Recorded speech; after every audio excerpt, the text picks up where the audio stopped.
Hey, what's going on, everybody? It's the CD guy, Johnny Z here. Thank you so much for tuning back into the channel. Hope you're all having a great 4th of July. And today, I'm going to be counting down the 10 best and 5 worst rock and metal collaborations. I'm going to start with the best and then talk about the worst at the end of the video here. So, kicking things off with the best, coming in at number 10, I'm going to go with Anthrax and the Public Enemy and their collaboration on Bring the Noise. And this fun collaboration does a fantastic job of combining the thrash metal sound of Anthrax with the hip-hop sound of the Public Enemy. So much so that this collaboration even led to a joint tour between the two bands, and Anthrax's version of Bring the Noise also reached number 14 on the UK singles chart. So some great success that came out of this collaboration here for both bands, and all in all, like I said, it's a really fun collab between Anthrax and the Public Enemy. So coming in at number 10 here, I'm going to go with Bring the Noise. Next at number 9, I'm going to go with Pink Floyd and Roy Harper collaborating on Have a Cigar, and written by Roger Waters, Have a Cigar is one of 2 Pink Floyd songs in their entire catalog in which the vocals are performed by an outside musician. The other, of course, is The Great Gig in the Sky off of Dark Side of the Moon, but the second Pink Floyd song performed by an outside musician is Have a Cigar, in which Roy Harper performs lead vocals on here, and he does a fantastic job with a great performance on one of my favorite songs from this prog rock masterpiece, Wish You Were Here. And Roy Harper only performed Have a Cigar live with Pink Floyd once before the album was released in 1975, while the album was being recorded, actually. So there's an interesting piece of trivia there, and altogether, like I said, I think Roy Harper does a fantastic job on lead vocals here on this track, and it's one of my favorite songs from this legendary album, Wish You Were Here. So coming in at number 9, I'm going to go with the collaboration between Pink Floyd and Roy Harper on Have a Cigar. As you'll see throughout this list, David Bowie could collaborate with pretty much anybody. So that being said, coming in at number 8 here, I'm going to go with his collaboration with John Lennon for Fame from 1975 off his album Young Americans. And on this track, John Lennon plays acoustic guitar and sings backing vocals here. This is a timeless funk rock track that would eventually become very successful in North America for Lennon and Bowie. And for me, it's one of my personal favorite rock collaborations because it's 2 of my favorite rock performers collaborating here on, like I said, a timeless track. Definitely one of the best in the Bowie catalog, in my opinion here.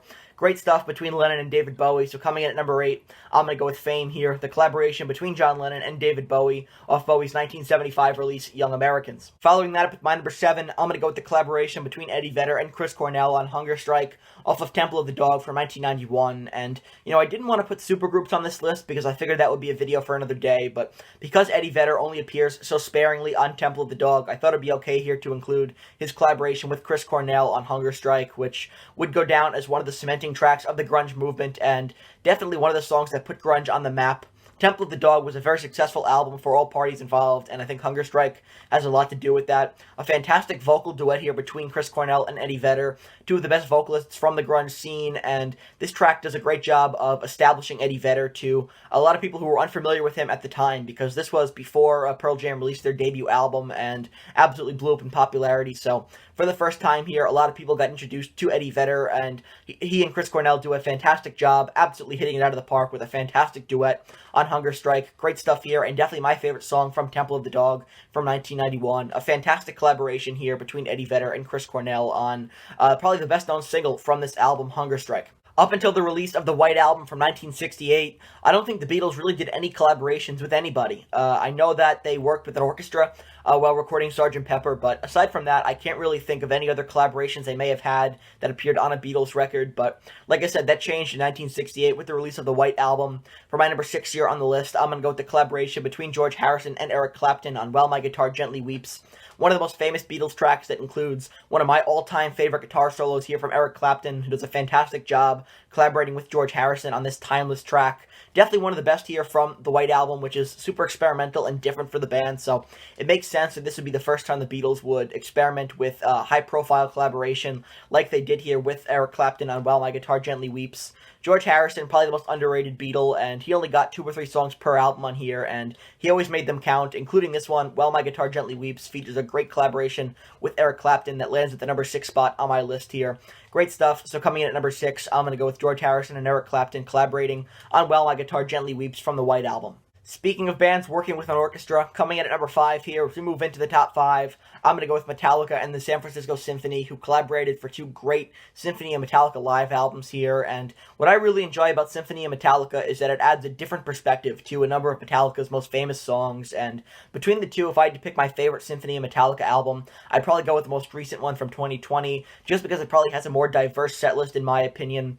Great tracks on here that sound fantastic with the orchestra behind it, such as Call of Cthulhu, the Day That Never Comes, Confusion off their most recent album, Hardwired, Moth into Flame as well, The Outlaw Torn, one of my all-time favorite Metallica songs, sounds great with the symphony behind it, Halo on Fire, right, you got The Unforgiven 3, All Within My Hands, the way they reworked it was fantastic, just fantastic collaboration here between Metallica and the San Francisco Symphony on two excellent live albums here, that being Symphony and Metallica 1 and 2, the first from 1999 and the second from 2020, two fantastic records here. So coming in at number 5, I'm going to go with Metallica's collaboration with the San Francisco Symphony. For my number 4, how about the collaboration between David Bowie and Queen in 1981 on Under Pressure, one of those famous rock collaborations of all time, and you know it is because it's played on classic rock radio over and over and over again, but for good reason, right? It's definitely one of the most successful collaborations in rock history, and it was massive upon its release. It reached number 1 on the UK singles chart. This was the second time that Queen had a number 1 hit in the UK, and the third time for Bowie, so massive success here upon the release of Under Pressure for both Bowie and Queen. And also, you can't forget about that iconic bass line on here that was either written by John Deacon or David Bowie, depending on who you ask, but often imitated, never duplicated, is that iconic bass line. All in all, it's an incredible collaboration here between Bowie and Queen that would go down as one of the biggest hits in classic rock history, and a track that's played on the radio all the time, even 40 years later, because it's that iconic. So coming in at number 4 here, I'm going to go with Under Pressure, the collaboration between Queen and David Bowie. Top 3 now, and for my number 3, I'm going to go with Close My Eyes Forever, the fantastic vocal duet between Ozzy Osbourne and Lita Ford, which was released as a single in 1989 off of Lita's third studio album, self-titled Lita Here. It's an incredible collaboration that came to be after both Lita Ford and Ozzy Osbourne got drunk in the studio and wrote the lyrics to the song that was subsequently recorded and released as a single. And this would be Ozzy Osbourne's highest charting single of his solo career, and it would peak at number 8 on the US Billboard Hot 100 chart, so an incredibly successful single here, released by Ozzy and Lita Ford. It's gone down in history as one of the best heavy metal collaborations of all time, and definitely one of the most successful. So coming in at number 3 here, I'm going to go with the incredible vocal duet between Ozzy Osbourne and Lita Ford on Close My Eyes Forever. This might be a bit controversial at number 2, but my personal favorite David Bowie collaboration has got to be his collab with Trent Reznor of Nine Inch Nails in the mid-90s when Bowie was experimenting with a more industrial-tinged sound. They have a great collaboration on I'm Afraid of Americans, a killer track off of his 1997 release Earthling, which is one of my favorite David Bowie albums in his entire catalog, and I'm Afraid of Americans is definitely one of the best songs from this record. Super underrated stuff, and it's a killer collaboration with Trent Reznor, and this would not be the only time that the two would collaborate. In 1995, Reznor, alongside Nine Inch Nails, would go on tour with David Bowie on the Dissonance Tour in 1995, and there's a killer unofficial release out there on Amazon. It's 3 concerts from the Dissonance Tour between Bowie and Nine Inch Nails, so I definitely recommend picking it up. It's available on Amazon, and the sound is fantastic on here.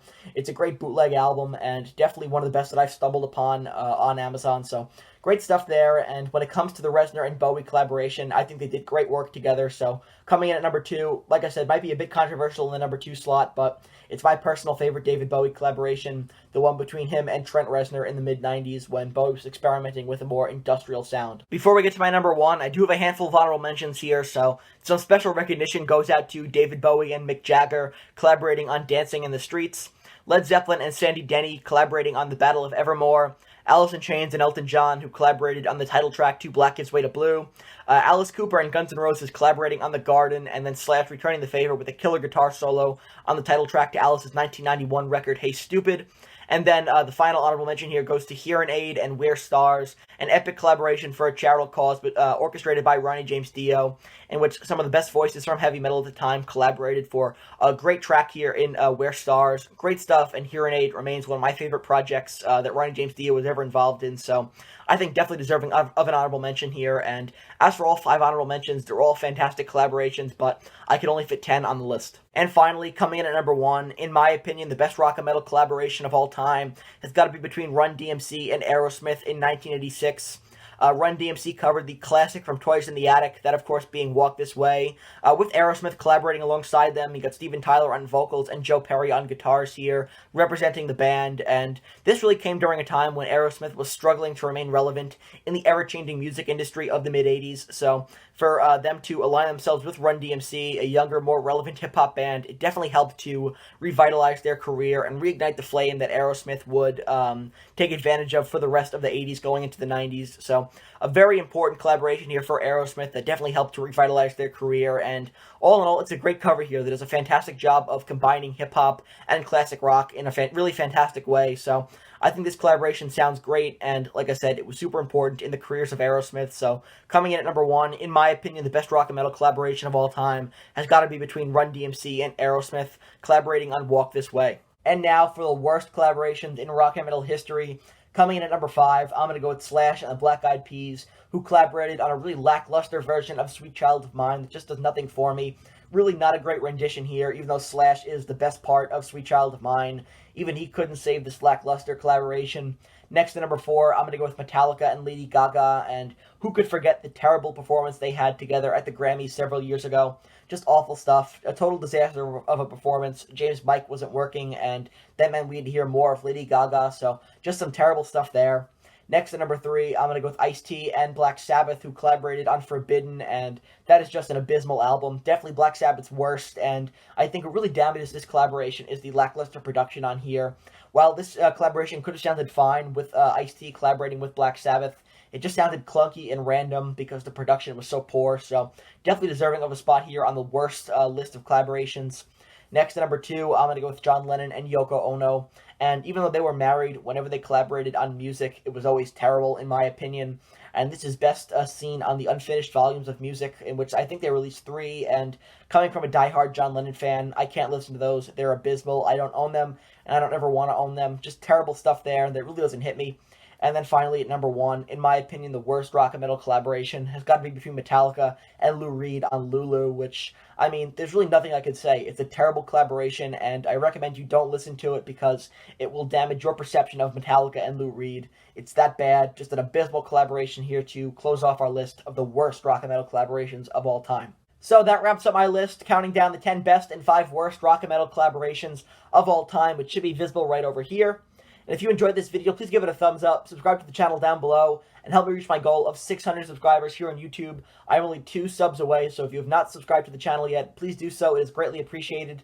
Turn on the bell for notifications to be notified of a new upload, and let me know down in the comments below, what are some of your favorite and least favorite collaborations in rock and metal? I'd be very interested in hearing what you guys have to say, so let me know all that good stuff down in the comments. And until next time, it's the CD guy, Johnny Z, signing off. Take care, everybody.